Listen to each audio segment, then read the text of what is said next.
in Berlin. Checkpoint Charlie was established in late August 1961 after the Berlin Wall went up on the 13th of August 1961. And the Checkpoint Charlie is named because of the NATO reporting alphabet. So there was a Checkpoint Alpha between East and West Germany, which was the only place where foreigners and tourists could cross into East Germany. Then you would get a transit visa where you could go across 110 miles of Autobahn towards West Berlin.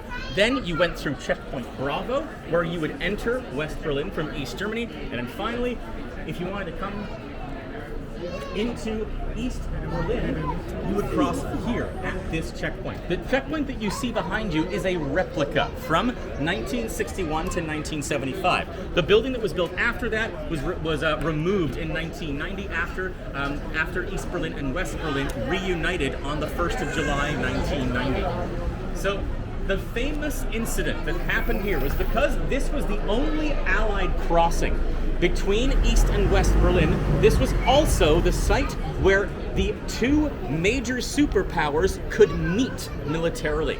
This was the only place where they faced against each other across the street, the Americans and the Soviets. We are in West Berlin right now. Yes, we are just inside the border. Yes, so the wall ran quite literally along that street, the Zimmerstrasse right there. And what happened here on October 22nd to October 28th defined Berlin as a city.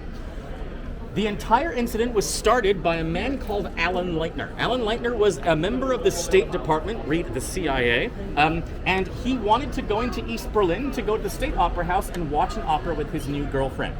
Now, the procedure was as follows. If you were a member of the Allied forces, you could cross here without dealing with the East Germans, but you had to deal with the Soviet sentry, essentially. The Soviets were the ones who were recognized by the Western Allies as having authority in East Berlin, not the East Germans, not until 1973. So Alan Leitner, all he had to do was dress up in his military uniform, go to the Soviet sentry, cross the border, salute, then he would hand his movement orders, and he would be allowed into East Berlin without having to pay any sort of visa, because they were the occupying powers and they had that right, basically.